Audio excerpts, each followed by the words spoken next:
Olá pessoal, tudo bem? Aqui é o professor Supermalva. Vamos aí para mais uma videoaula, mas antes de mais nada, vamos para o nosso ritual padrão. Se inscreve no canal, dá aquele like positivo, não custa nada e ajuda bastante aí o canal a crescer, desenvolver. Ajuda também nossos queridos colegas concurseiros a localizarem aí as videoaulas com maior facilidade para auxiliar nos seus estudos também, tá? Não custa nada e ajuda bastante. Então se inscreve no canal, dá aquele like positivo e vem contigo. Pessoal, nós estamos aqui na nossa 15ª aula sobre o Referencial Curricular Nacional para a Educação Infantil, volume 2, que trata da formação pessoal e social. Tá? E a gente está falando aqui agora, a gente está falando sobre as orientações gerais para o professor, organizando um ambiente de cuidados essenciais, ou seja, a organização do ambiente, uma organização essencial aí para receber as crianças pequenas na escola, tá? E a gente falou aí sobre diversos temas, né? Alimentação, cuidados com os dentes, banho. Agora a gente vai falar aqui sobre troca de fraldas, porque a gente está na creche, tá, pessoal? Então, vamos falar aqui agora das trocas de fraldas. A organização do ambiente e o planejamento dos cuidados e das atividades com o grupo de bebês deve permitir um contato individual mais prolongado com cada criança, tá? Então, a organização aí do ambiente, planejamento para as atividades aí com o grupo de bebês, né, no caso da creche, né, pessoal? Ela tem que permitir um contato individual aí mais prolongado com cada criança, ou seja, né, você não pode trabalhar muito ali naquela linha de produção o tempo todo, tá? A creche, ela tem aquela necessidade, eles são bebês, então eles têm aquele cuidado materno ainda, então você tem que pegar no colinho, mimar um pouquinho ali a criança, é bem aquele trabalho de tio mesmo, tá? O trabalho da creche ali, principalmente nos berçários, o vínculo individual do professor com os alunos tem que ser um pouquinho maior, tá bom? Pessoal, quem assistiu a 14ª aula, né, eu falei aí, madrugada, agora são 3h15 da manhã, madrugada, né, pessoal? Fazendo videoaula na cozinha, tudo lacrado aqui, ventilador ligado, por isso tá esse barulhinho, família dormindo, né? Então, por isso que vocês veem eu assim meio esticando aqui, alongando, que daqui a pouco, senão eu capoto no sono aqui, se vocês perdem a videoaula, certo? Por isso que eu tô, né, às vezes dou umas alongadas aqui assim, senão eu não consigo terminar a aula. Enquanto executa os procedimentos de troca, é aconselhável que o professor observe e corresponda aos sorrisos e conversas da criança, né? Então, quando o professor troca a fralda, quando você vai fazer com o filhinho, quem já é papai e mamãe, né? Fala assim, cadê o nenenzinho? Cadê a perninha do nenenzinho? Você tem que brincar desse jeito, gente, tá? Preste bem atenção aí, quem tá prestando um curso para PEI, para dar aula na creche, gente, é tio mesmo, aquele trabalho de tio, tá? Não adianta você falar assim, eu não vou ficar mimando criança, aquela coisa. Então, talvez você não deva prestar um concurso aí para trabalhar na creche, tá? Tem que ser aquela coisa bem de tio mesmo, como se a criança fosse seu filho. Claro que você também tem que ter aquele distanciamento, de modo a não se misturar ali também com a vida da criança, tá? Daqui a pouco você está comprando roupa para a criança, essas coisas, não pode.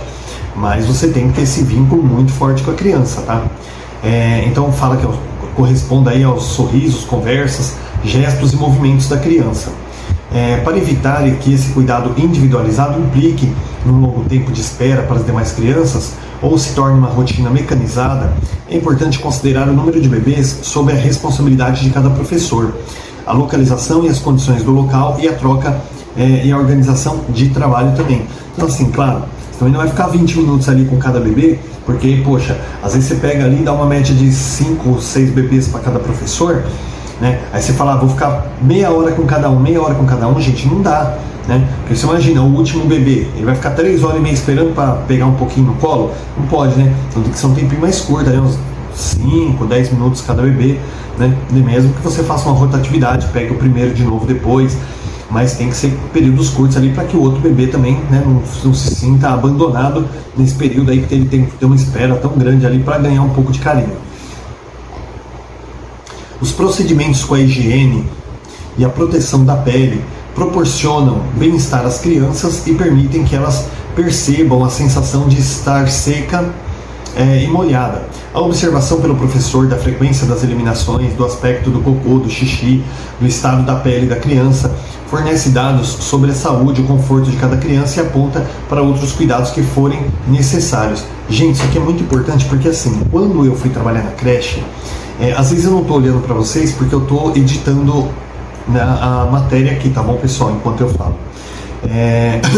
Quando eu entrei na creche, gente, eu não era, na época, na verdade, quando eu entrei, a creche ela não exigia a parte pedagógica, então eu entrei ali como uma coisa social. Gente, quando eu caí na creche, eu nunca tinha trabalhado com creche na vida, Gente, eu caí naquele meio e a minha vida ali, o meu emprego era só trocar a fralda, dar banho, olhar se tinha cocô, olhar se tinha xixi e botar pra dormir e depois tirar e recolher. Gente, era só isso. E eu olhei para aquilo e falei, gente, que serviço horrível, eu vou embora daqui.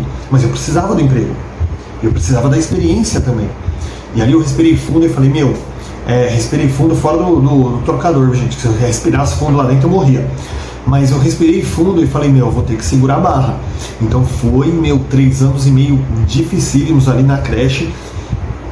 Era o dia todo, gente, era um trabalho assim desgastante, o salário super baixo, mas foi uma experiência fantástica para mim, me trouxe aí uma experiência de pedagógica muito grande na minha carreira.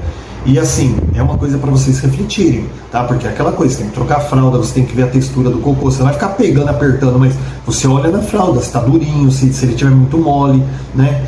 Vê o cocô mole é sinal que a criança não tá bem, que ela tá precisando de algum cuidado especial, tá? Tem que verificar se ela tá com febre e tudo. Gente, é cuidar de um bebê, só que você não vai cuidar de um, você vai cuidar de 30. Tá? Então, tem que pensar bem no seu perfil, tá? Às vezes a pessoa fala assim, eu vou prestar para creche, depois eu presto para outra coisa quando abrir concurso. Gente, às vezes a creche ela pode ser uma experiência tão traumática na sua vida que depois você não queira nem exercer a função de professor numa sala regular. Tá? Então, gente, tem que pensar bem aí, realmente ver aqui, vocês prestem atenção na aula para vocês verem o que é o trabalho da creche, fora as atividades. Aqui tá falando de saúde e bem-estar da criança, tá? Higiene e tudo. Aqui nem falou ainda a parte do pedagógico, tá bom? Então presta atenção na aula aí para ver se é o perfil de vocês aí. A troca de fraldas, ela demanda ainda alguns procedimentos e condições ambientais adequados para evitar a disseminação de micróbios entre crianças e adultos, o que geralmente causa surtos aí de diarreia, hepatite infecciosa nas creches. Estudos comprovam que o risco aumenta quando se manipulam as fraldas sujas no ambiente do berçário, ou não se adotam procedimentos corretos de higiene das mãos após esses cuidados. O local de troca e armazenamento de fraldas sujas precisa ser bem arejado para evitar que o cheiro característico do xixi e do cocô incomode a todos. O lixo onde são descartados as fraldas contendo dejetos precisa ser tampado e trocado com frequência, tá? Então assim, as lixeirinhas de trocador, gente, elas têm que ser pequenas, porque tem que ter uma troca muito frequente. Como eu falei, né? Você não pode trocar a fralda de criança na sala, você tem que trocar a fralda lá no trocador, porque até pelo ar aí a criança pode pegar uma infecção da outra. Quando eu estava na creche, gente, eu namorava uma moça que os pais dela trabalhavam lá numa empresa, e essa empresa tinha um produto lá que quando tinha que trocar, o refil vinha com luva cirúrgica. Então vinha 2 luvas cirúrgicas, eles só usavam uma, então eles tinham um saco de luva cirúrgica lá. E eles me deram. E eu comecei a usar na creche. Todo mundo falava assim, nossa, Malva é cheio de frescura, tem nojo de trocar as crianças. Não era nojo. Gente, as crianças, muitas crianças de periferia, as mães, elas têm o HIV. E às vezes a criança nasce com HIV, por exemplo. E você, a direção não pode falar, nem a mãe tem obrigação de falar na escola, e a escola não tem obrigação de falar pro professor. Então muitas vezes você está criando uma criança ali, cuidando de uma criança que tem, por exemplo, HIV. Aquela criança ela tem uma secreção ali, às vezes até um corrimento sanguíneo, e você, por exemplo, principalmente as mulheres, cortou a unha, às vezes se machucou, aí dá aquele contato de ferida aberta ali com aquela coisa da criança, e você pode se contaminar. E não é só a questão do HIV, gente, é questão realmente de vários tipos de infecções. Tá? Então eu usava luva, todo mundo falava que eu era fresco. Depois que eles começaram a ver crianças com infecções, descobriram uma criança que tinha HIV na sala, ninguém discriminou a criança. Só que aí todo mundo começou a comprar luvinha. Aí comprava as luvinhas na farmácia lá, luvinha de procedimento, né? E então assim, foi uma coisa que eu fui explicando para eles. Falei, não é questão de ter nojo da criança, você também precisa se cuidar. Então as crianças têm muita questão de secreção, infecção, né, nas partes baixas ali, porque o cuidado em casa não chega nem aos pés do cuidado da escola. Normalmente tem as famílias que cuidam bem, mas tem muitas famílias que a criança é largada, tá? E muitas vezes aí na escola a criança vai ter uma higienização muito melhor do que ela tem em casa. Então, gente, são muitos casos ali. Teve um menininho que eu trabalhei com ele em 2005, gente, o pipizinho dele, teve uma vez, eu vou falar, parece engraçado, não é, eu pensei que ia cair, porque em volta assim, mas não era em volta da cabecinha, lá no talo assim, já onde o pipi tá colado no corpo, gente, tinha um cortezinho de fora a fora que parecia que tinha passado uma gilete em volta, e era uma infecção de assadura. A mãe era uma adolescente, né, não cuidava direito da criança, aquele menino gritava quando ele fazia xixi, aí a gente ia passar o lencinho, só podia bater o lencinho assim, não podia esfregar, porque estava tudo cortado em volta. Tivemos que acionar ali a gestão, o conselho tutelar, para né, passar uma pomada que não é procedimento da escola, tivemos que comprar ali a pomada de nebacetim, né, e passar bem, cuidar bem da criança, dar uma pomada para a mãe, falar para a mãe que tinha que passar aquela pomada específica para poder dar a cicatrização, porque gente, eu achei que ia cair o pipi do menino, porque era um corte de fora a fora, assim, gente, dava tristeza de ver. Você vê, uma criança era um bebê, que a mãe não cuidava direito, né? Talvez, gente, podia até acontecer se a escola não cuidasse direito, né, e ficar só nas mãos daquela mãe, de repente necrosar e aquela criança vir a perder o órgão dela, né? Como aconteceu na creche um ano antes de uma aluna que eu tive, de um ano mais ou menos, que a mãe era uma dependente de drogas, e a gente falando do ouvidinho da menina que corria, o ouvidinho que corria, e a mãe não estava nem aí, a gente dava encaminhamento, não levava no posto e tal, e aconteceu que o ouvido da menina vazou, e a menina perdeu, uma menina de 1 ano, perdeu a audição, se eu não me engano era o ouvido esquerdo, eu não me lembro agora qual dos dois. A criança perdeu. Eu fiquei revoltado, gente, era acho que o meu primeiro ano na prefeitura, eu fiquei revoltado, eu queria matar a mãe, o pessoal falou, não, Alva, você não pode se envolver, mas olha só que situação, negligência da mãe, a mãe não levou no posto, quantos encaminhamentos nós demos, e a criança perdeu a audição, e aquela outra criança do ano seguinte poderia de repente ter necrosado o órgão dela ali, ela ter perdido o órgão. Por quê? Por causa de negligência. Então, gente, essa questão também de troca de fraldas, assim, é tudo uma coisa muito constante, né? O cuidado da higiene da criança, porque como eu falei, muitas vezes na rede pública, na escola particular ou na escola pública, muitas vezes é na escola onde a criança ela tem a melhor alimentação, onde ela tem a melhor higienização, e às vezes é o único lugar onde ela tem higienização, é na escola, tá? Então, muito importante. Então, nós temos que ter essa consciência do nosso trabalho, tá? Por isso que eu falo, presta atenção, quem quer trabalhar com creche aí, gente, porque olha, não é fácil não, viu? Até questão de maus tratos, assim, e você não dá para acionar conselho tutelar todo instante, porque nem tudo funciona e cabe ao conselho tutelar, tá? Então a gente tem que procurar fazer nosso trabalho aí da melhor forma possível, sem se envolver, né? Não é querer bater na mãe, igual eu queria fazer lá no começo da carreira. Mas dá revolta, né, gente? Você saber que um bebezinho perdeu a audição por causa de negligência de mãe. Sono e repouso. O atendimento das necessidades de sono e repouso nas diferentes etapas da vida da criança tem um importante papel na saúde em geral e no sistema nervoso particular, tá? As necessidades e o ritmo de sono variam de indivíduo para indivíduo, mas sofrem influências do clima, da idade, do estado de saúde e se estabelecem também em relação às demandas da vida social. Em um espaço coletivo, prever momentos para descanso entre períodos de atividades, o que nem sempre significa dormir, né, pode ser importante para crianças que necessitam descansar ou até mesmo de maior privacidade. Então o sono, gente, ele não é uma coisa obrigatória na creche, mas, porém, gente, ó, vale a minha experiência aí, né, de muito tempo aí, a minha experiência de 3 anos e meio na creche. A criança, gente, o horário do bebê, por exemplo, o dia do bebê, ele tem 12 horas. Então quando você fala assim, a criança tem um soninho da tarde, na verdade o dia da criança tem 12 horas, a criança precisa ter aquele sono, um sono até um pouco mais longo, às vezes até umas 2 horas ali. Então a criança, ela precisa ter aquele horário de sono, que nem eu agora já estou até piscando aqui de sono, ela precisa ter aquele horário de sono dela para que ela descanse. Aqui está falando que não necessariamente o sono, é muito raro o bebê que não dorme durante o dia, tá? Todo bebê ele vai ter aquele soninho mesmo do dia ali, tá? Que não vai interferir no sono da noite. E é muito importante você garantir, proporcionar esse espaço entre uma atividade e outra que a criança possa descansar. Aquele que não dorme, ele vai descansar ali brincando, né, tal, mas a maioria dorme mesmo, precisa ser garantido esse tempo para ela. As crianças, eu não sei se eu falei, né, a gente agora vai falar sobre sono e repouso.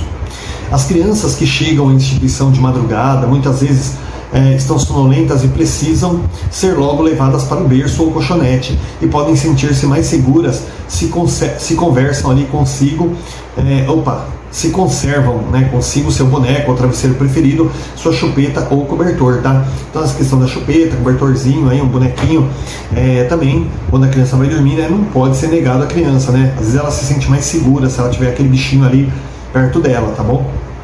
Os horários de sono e repouso não são definidos a priori, mas dependem de cada caso ou de cada tipo de atendimento. Então assim, vocês estão indo, agora é a hora do sono. Não, cada criança tem um horário de sono, ela vai dormir na hora que ela, né, achar melhor ali. Claro que no horário da refeição tem que estar acordado, porque não dá para estar dando refeição esporádica, mas durante o dia, né, principalmente a creche integral ali, tem que deixar a criança descansar a hora que ela tem o cansaço dela, tá bom? A frequência em instituições de educação infantil acaba regulando e criando uma constância, né? Aí com o tempo a criança vai pegando ali, né, o ritmo dos outros colegas e aí acabam todo mundo descansando ao mesmo tempo. Mas é importante que haja flexibilidade de horários e a existência de ambientes para sono ou para atividades mais repousantes, tá? Pois as necessidades das crianças são diferentes. Desaconselha-se manter os bebês e crianças que estão dormindo ou desejando fazê-lo em ambientes muito claros ou ruidosos, e recomenda-se prever brincadeiras, atividades materiais em ambiente adequado para aqueles que não querem dormir no mesmo horário, que eu já falei aqui, tá? Aqueles que não vai dormir no mesmo horário, ele tem que garantir também uma brincadeira para eles ali, mais tranquila, né, para que eles possam brincar também sem acordar os colegas. E aquele que está dormindo, a gente tem que ter uma meia luz ali, né, não vai botar a criança para dormir e acender todas as luzes ali, porque tipo, tem criança acordada. Não, tem que garantir ali, ó, uma sala mais escurinha, para que a criança ela possa descansar com maior tranquilidade e não ter barulho na sala também, né, senão o soninho dela vai mais irritá-la do que acalmá-la. Nossa, falar de sono às 3h30 da manhã, gente, é igual falar de comida quando você está com fome, né? Temperatura agradável, boa ventilação e penumbra, oferta de colchonetes plastificados, forrados com lençóis limpos e de uso exclusivo de cada criança, ou esteiras, né, conforme a idade das crianças, o clima, né, os hábitos regionais ali. Também são cuidados para um sono ou descanso seguro e reparador. Durante o primeiro ano de vida, as crianças vão regulando suas necessidades de sono. Alguns dormem logo que são colocados no berço, outros ficam balbuciando, outros ainda gostam de ser embalados ou acalentados com toques e canções de ninar. Esses rituais ajudam a controlar a ansiedade e a agitação, muitas vezes desencadeadas pelo próprio cansaço. Então assim, aqui está falando, né, dos cuidados essenciais, uma temperatura agradável, uma boa ventilação, né, das crianças. E os colchonetes, por exemplo, na prefeitura, os colchonetes, principalmente na prefeitura, eles são nesse formato aqui, né, plastificados, tem os lençóis individuais com o nomezinho da criança ali, justamente, né, porque, né, a criança vai dormir ali bonitinho, né, durante uns 2, 3 dias sem a troca do lençol, também não pode ficar misturando o lençol das crianças. Então na prefeitura isso aqui já acontece. Um ambiente tranquilo e seguro, com pessoas e objetos conhecidos, particularmente aqueles que têm um significado especial para a criança, como um paninho, por exemplo, né? A chupeta ou qualquer outro objeto que traga de casa, ajudam a criança a dormir melhor. Embalos e canções de ninar acalmam e induzem ao sono. Alguns cuidados precisam ser providenciados antes dos bebês e crianças pequenas dormirem, como por exemplo retirar calçados, verificar se há necessidade de troca de fraldas sujas ou molhadas, retirar objetos ou roupas que apertam, colocar o bebê de lado para evitar acidentes no caso de regurgitar ou vomitar durante o sono, tá? Esse colocar do lado aqui, pessoal, é sempre o lado esquerdo para baixo, tá? Porque o nosso esôfago, ele fica aqui do lado esquerdo. Então, quando você deita ele com o lado esquerdo para baixo e o direito para cima, o esôfago fica, perdão, pessoal, o estômago, meu Deus, me perdoa. O estômago fica aqui mais para o lado direito, para o lado esquerdo. Então, quando você deita ele, o estômago fica na região baixa e o esôfago fica para cima. Se você deita ele viradinho para o lado direito, né, a comida, o estômago vai ficar no alto, então a comida vai descer para o esôfago, podendo causar um refluxo com maior facilidade, né? Se eu tivesse um desenho ia ser tão melhor, pessoal. Então, se você deita com o lado direito para baixo, o estômago fica para cima e o esôfago para baixo, né? Imagina uma letra D, né? Uma letra D minúscula deitada, fica mais ou menos assim. Se você vira criança, por isso que não pode, ó, barriga para cima, de bruço, virado, não, né? Parece que nenhuma posição tá boa. A única posição para dormir com a barriguinha cheia depois do almoço ali, ou depois de mamar, é lado esquerdo para baixo, direito para cima, de ladinho, mas assim, lado esquerdo para baixo. Por quê? Aí vai ficar tipo uma letra B, né, ou uma letra D ali, uma letra D, né, virada assim para baixo. O estômago fica para baixo e o esôfago fica reto na parte de cima, o que vai evitar, nesse caso aí, um refluxo na criança, tá? Todo esse cuidado a gente tem que tomar. Garantir também um paninho, a chupeta, objetos que a criança tenha afinidade ali, uma musiquinha, né, cantadinha bem baixinho ali também vai embalar o sono da criança. Também garantir ali a retirada de calçados, né? Ver se não tem criança que precisa trocar uma fralda, porque ninguém merece, né, dormir com a fraldinha molhada de xixi ou de cocô ali, tá? Então garantir aí também o bem-estar da criança para que o soninho dela seja mais tranquilo. Conforme os bebês vão crescendo e permanecendo mais tempo acordados, com maior segurança emocional e capacidade de se locomoverem pelo espaço, é desejável que os berços sejam substituídos por colchonetes individuais para períodos de sono, preservando-se, então, entretanto, a necessidade de privacidade, conforto e segurança física afetiva, né? Assim, tipo, não colocar duas crianças por colchonete, tá, gente? Porque dessa forma aí a criança acaba não tendo um sono tranquilo, tá? Cada um tem seu colchonete, mesmo que você vá substituindo os berços conforme a criança vai crescendo por colchonetes, os colchonetes também tem que ser individuais, tá? Isso aí precisa garantir, a rede pública principalmente aí precisa garantir. Muitas creches, em especial aquelas que contam com um espaço reduzido para os bebês, lotam o único espaço que tem com os berços e cercados, tá? Os quais são necessários apenas nos períodos de sono. Com frequência, os bebês passam dias inteiros presos nesses berços, sem oportunidades para explorar mais livremente o ambiente e interagir com outras crianças, o que é desfavorável para o seu desenvolvimento. Então tem muitas creches aí, pessoal. Opa, cadê o desenvolvimento aqui? Então, assim, muitas creches, isso aqui é mais particular, né? A prefeitura não tem, porque realmente as salas da prefeitura acabam tendo que ser muito grandes pela questão da lei, realmente, né? A sala tem que ser muito grande para ter o espaço do berço e o espaço da brincadeira, da socialização, tá? Escolinha particular que realmente tem essa coisa de fazer aquela aglomeração, porque tudo é muito pequeno, né? Então acaba socando um monte de berço dentro da sala e a criança passa o dia inteiro dentro do berço ali. Não pode acontecer esse tipo de coisa.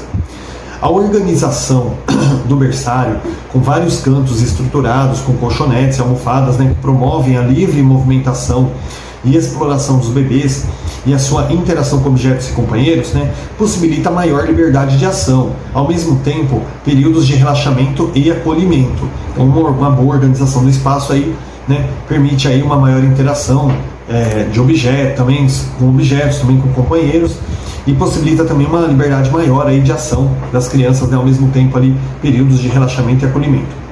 Para crianças maiores, né, que frequentam instituições de período integral, é aconselhável prever um momento em que elas possam relaxar, porque a criança vai passar o dia inteiro na escola, gente, você fala assim, não, você já está grande, maternal, não vai dormir, não pode, né, gente?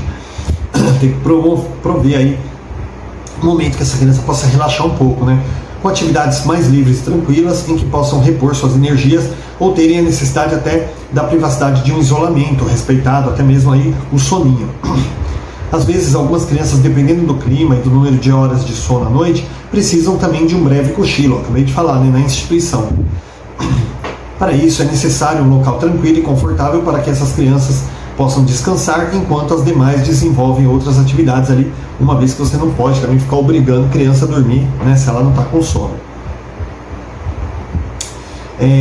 Além de oferecer ambiente, né, cuidados e oportunidades para que as crianças tenham suas necessidades atendidas, o professor pode desenvolver com os diversos grupos etários, de acordo com seu desenvolvimento e interesse, suas atividades relacionadas aos momentos de sono e repouso, né, ou projetos que abordem a importância do descanso para os seres humanos e outras espécies. Exemplos: cantar para os bebês as mesmas canções de ninar que os seus pais ou parentes cantam gradativamente, introduzindo outras ali.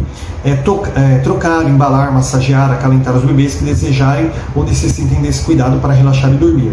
Conversar sobre os medos, sonhos e fantasias, né, e associadas aí ao dormir, e também desenvolver projetos de pesquisa sobre os hábitos, rituais e cuidados utilizados na família em outras culturas nos momentos de sono e repouso. Então, além de oferecer um ambiente aí propício, né, para o descanso, o professor tem que promover também atividades relacionadas a esses momentos de sono, né? Como, por exemplo, aí, né, cantar para os bebezinhos as mesmas canções que os pais cantam em casa. Então procurar conversar com as famílias, né? Qual é a musiquinha que a mamãe conta, qual é a historinha que a mamãe conta, para que se possa trabalhar essa mesma musiquinha, essa mesma história ali, de modo que o bebê se familiarize, né, e vá se acalmando também, tá bom? Entre outras atividades aqui, né?